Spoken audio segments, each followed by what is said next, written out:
அனைவருக்கும் வணக்கம். நான் உங்கள் ஜோதிடர் சந்தோஷ்.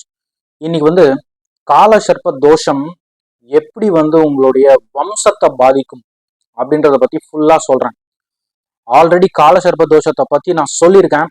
ஒரு சில விஷயங்கள் அந்த வீடியோல சொல்ல முடியல. இப்போ நான் அதை பத்தி எல்லாத்தையுமே உங்களுக்கு எக்ஸ்பிளைன் பண்றேன். இப்போ பாத்தீங்கன்னா கால சர்ப்ப தோஷம்னா என்ன? இப்போ கால சர்ப்ப தோஷம் அப்படின்னாலே ராகு கேதுக்குள்ள எல்லா கிரகமும் உள்ள மாட்டிக்கும். இப்போ ராகு ஒரு வீட்டுல இருக்கு, கேது ராகு இருக்கிற வீட்டுல இருந்து 7வது வீட்டுல இருக்கும். ஸோ இந்த ஃபர்ஸ்ட் ஹவுஸ்ல இருந்து 7th ஹவுஸ்க்குள்ள மற்ற 7 கிரகங்களும் உள்ளே மாட்டிக்கும். அதுதான் கால சர்ப்ப தோஷம் அப்படின்னு சொல்லுவாங்க. நேமே இண்டிகேட் பண்ணுது காலம் அப்படின்ட்டு.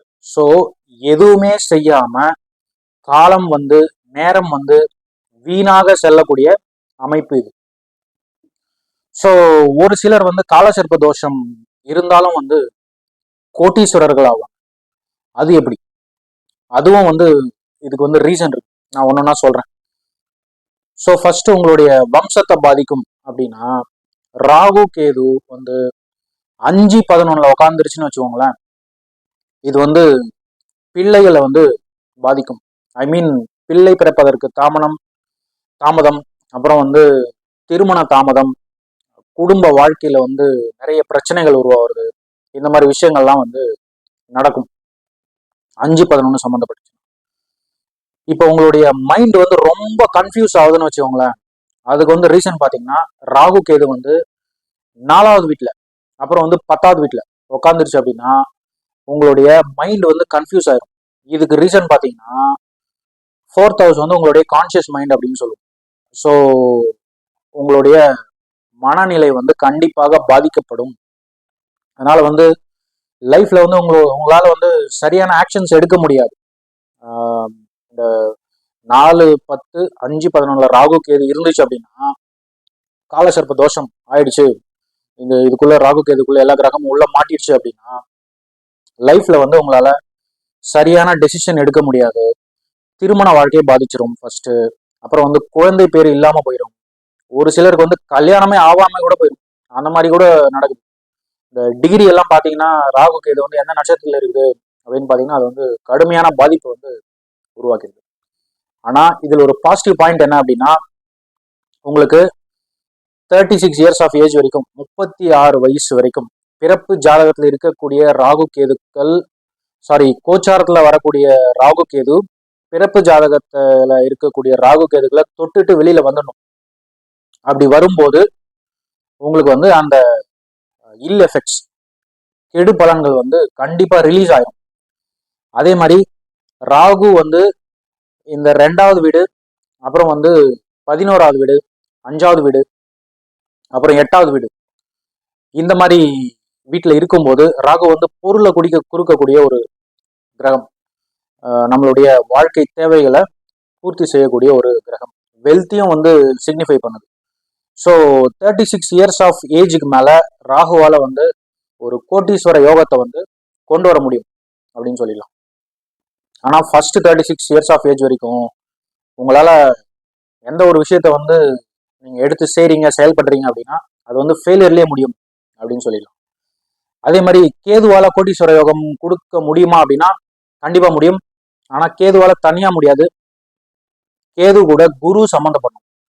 பொதுவாகவே குரு கேது இணைவு இல்லைன்னா கேதுக்கு குரு பார்வை இருந்தது அப்படின்னா கேது கோட்டீஸ்வர யோகத்தை கொண்டு வரும். நிறைய பில்லியனர்ஸ் எல்லாம் இருக்காங்க இந்த கால சர்ப்ப தோஷத்தை வச்சுட்டு லைஃபோட ஃபர்ஸ்ட் ஹாஃப்ல எதுவுமே செய்ய முடியாம 36 இயர்ஸ் அப்புறம் அவங்களுக்கு வாழ்க்கைனா என்ன, வாழ்க்கை நிறைய அனுபவம் கற்றுக் கொடுக்கும்.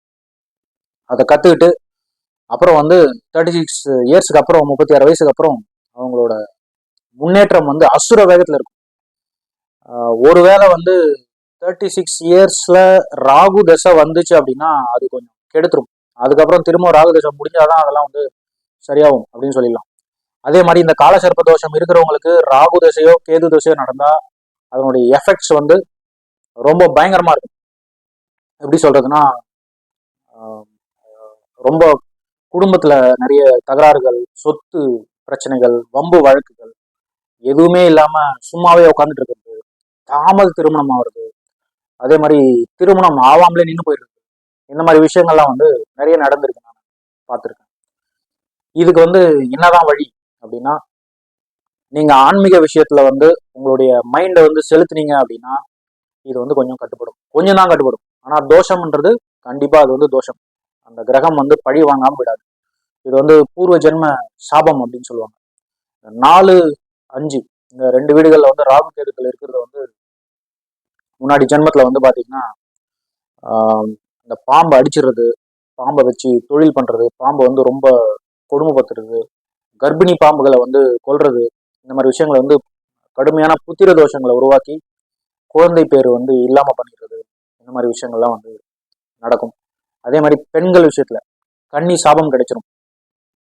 இளம் பெண்களை வந்து கர்ப்பம் தரிக்க வச்சு அவங்கள வந்து ஆசை காட்டி மோசம் பண்றது, இந்த மாதிரி விஷயங்கள்லாம் வந்து ராகு கேதுக்கள் வந்து பலன் வந்து ரொம்ப பயங்கரமா கொடுப்பாங்க அப்படின்னு சொல்லியிருக்காங்க புராணத்துல.